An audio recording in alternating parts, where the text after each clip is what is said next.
there's a lot to digest, so let's quickly get into it. First things first, race, because this is a Magblade. However, it's best to say that it's a hybrid blade because we're going to be using a lot of mag skills and a lot of spam skills. However, since our spam build is mag, we are quote unquote Magblade. But more or less, to really get into the meat and potatoes of this build, a couple things you gotta know first before we really get deep into it. I'm gonna be showcasing multiple variations of this build, and I'll be explaining that on the way. But for the most part, what you're gonna see right here for the stat sheets is just going to be an AoE version of the build. So just think of it as like open world Cyrodiil. You can 1vx, but it's not best to be 1vxing. It's better for being in groups and all that. And as well, it's not best in slot, some of the gear slots I'll be talking about later on will be best in slot, not necessarily gear. What I meant to say was in terms of skills and also what you're running on your back bar. But either way, first things first, our front bar is going to be Clever Alchemist. If you want to be complete single target burst as much damage as possible, run an Inferno Staff. Do not run a two-hand, do not run dual wield, but if you're AoE, do dual wield.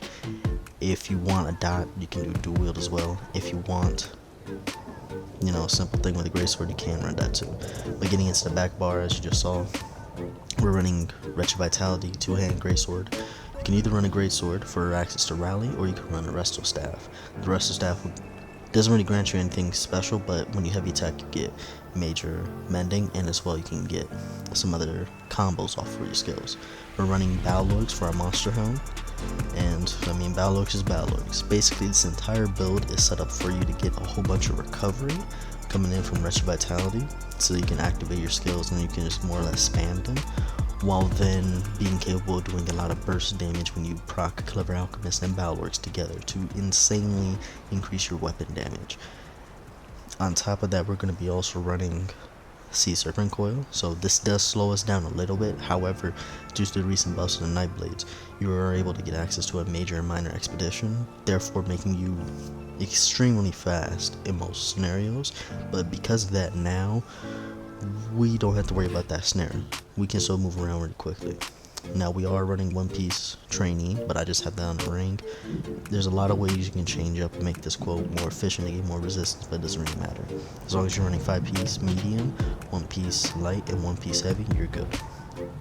Getting into skills, Concealed Weapon, Merciless Resolve, Camel Hunter, and Shadowy Disguise.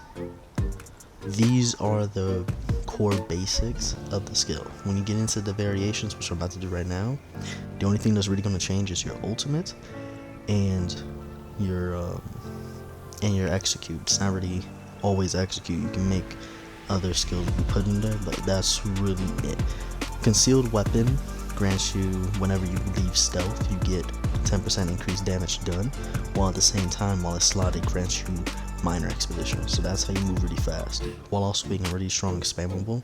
It no longer stuns when you come out of stealth or when you're hiding or when you're fighting somebody from behind. However, whenever you do any type of damage, Camera Hunter will proc, so you get minor berserk. You can then also get attacked yourself and then effectively have 25% increased damage done just off of leaving stealth and attacking somebody.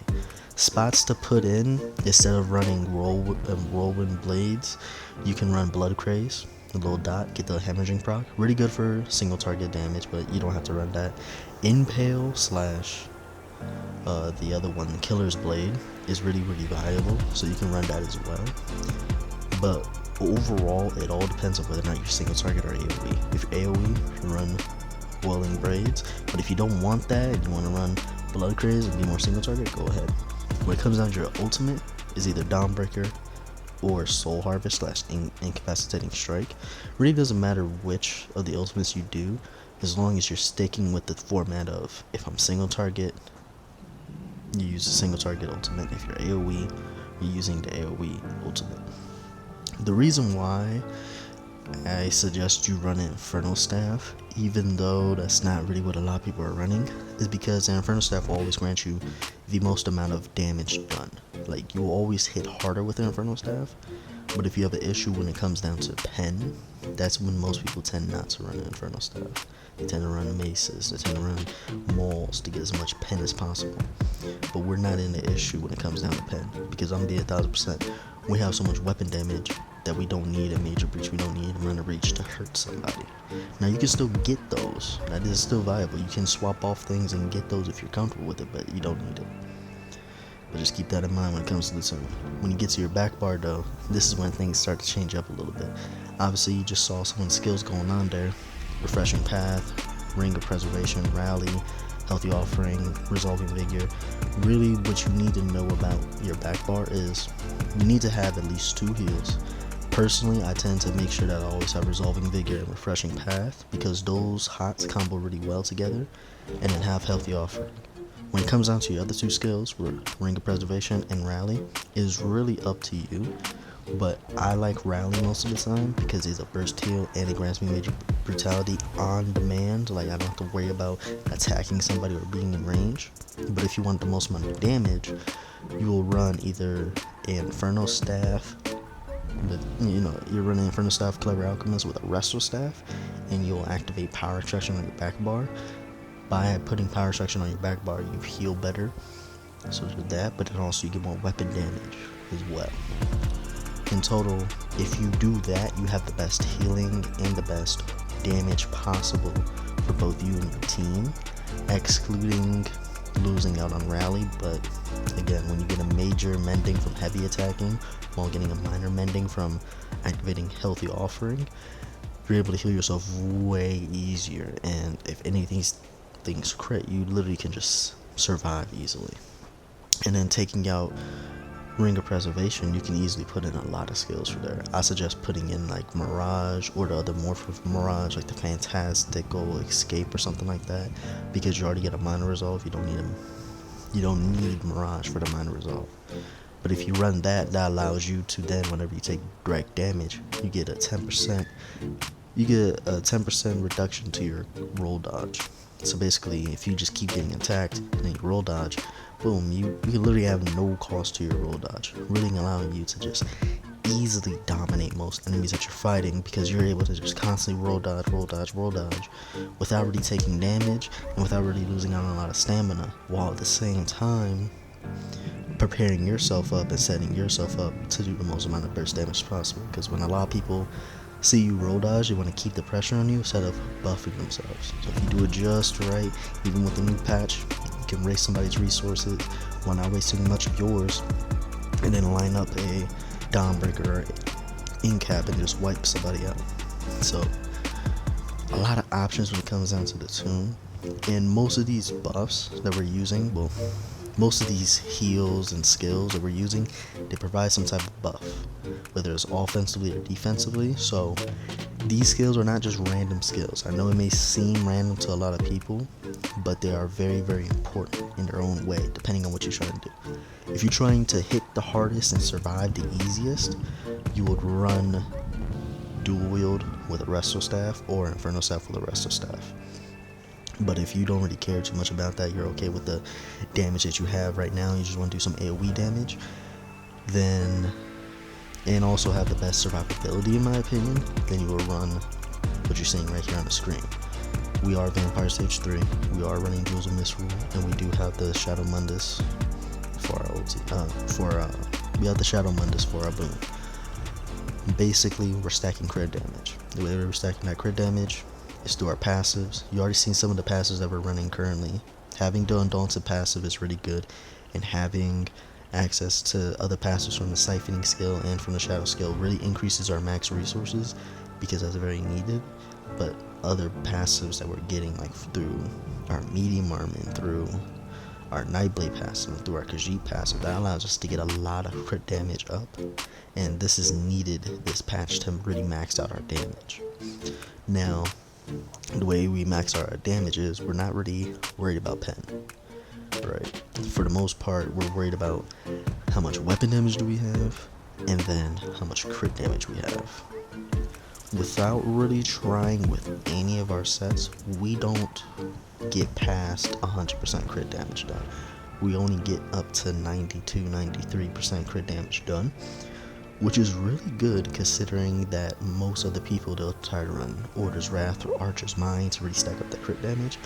But with this current version of the tune that you're seeing right now, with a 2-hand back bar and a dual wield front bar, quite literally we're able to reach 8.3k weapon damage while still getting other damage done coming in. For instance, when Sea Serpent procs, you get major berserk. Whenever you do any type of direct damage while flanking an enemy, you get minor berserk when you're on your front bar. So that's 15% increased damage done. You leave stealth with concealed weapon. That procs concealed weapons passive, and now you have additional 10% increased damage done. If you strike an enemy while they're off balance, you then get additional 10% increased damage done because of our CP exploiter. So in total, you quickly end up with a lot of damage done. And if you're running an Inferno staff, you get an additional 10% increased damage done for all your single target attacks.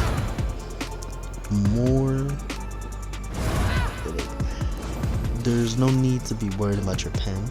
There's no need to be worried about your weapon damage, because if you're already reaching before Balorgs, just with all your other procs, things that you can, in theory, on demand consistently every fight have, if you can reach 7+ weapon damage, well then why do you need 15k pen with a brief? You don't need that.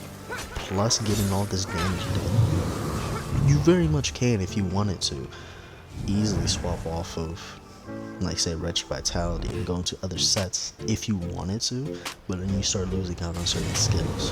You have to run a lot more magic version of the skills, because you can't sustain yourself with magic and stand. It's just not possible. All in all, this tune is more focused on offensive while staying somewhat alive against even some of the hardest hitting tunes out there. Now, I won't lie, we are squishy against really, really good players, but if you're not on point, we can quickly just sit inside our 2 hots that we put on the ground, Refreshing Path and Ring of Preservation, get healed by that, activate Resolving Vigor, and then have Healthy Offering to increase that healing done for the next 8 seconds, and then go on the offensive while still stealthing in and out. So we get damage mitigation from Sea Serpent, we get damage mitigation from being a Vampire Stage 3, we get increased crit damage from being a Nightblade, while also stacking up our crit damage done through other means, through our armor, through the boon, and through our racial passives. And then we're stacking so much weapon damage coming in through mostly our skills, and our damage done coming in through our skills. This is purely offensive while also basically being, in my version, the biggest DPS check in the game.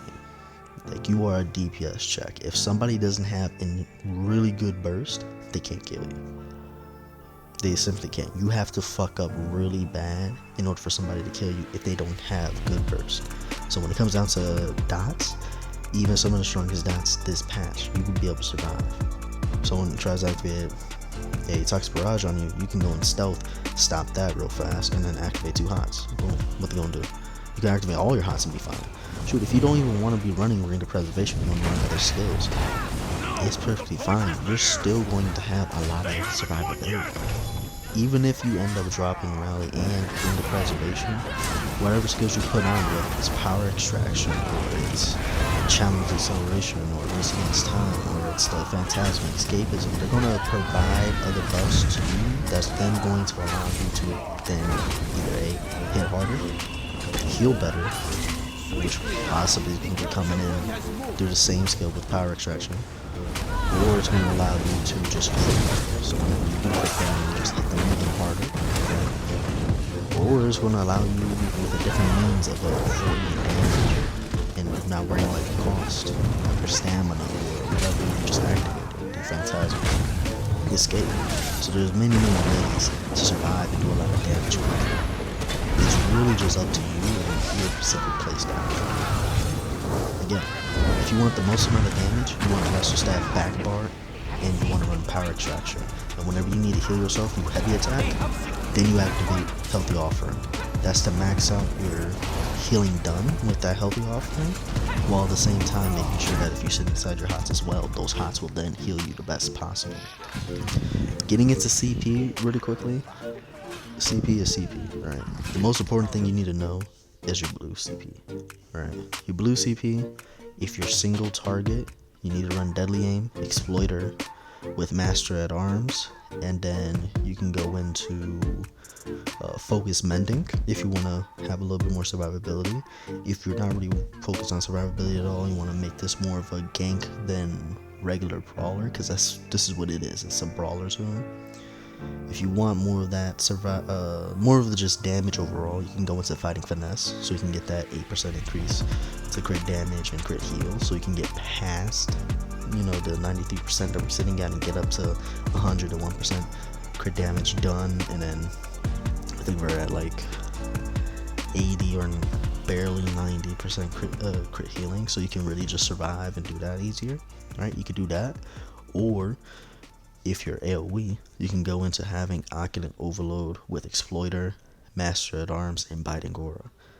Either one is completely viable and is really up to you.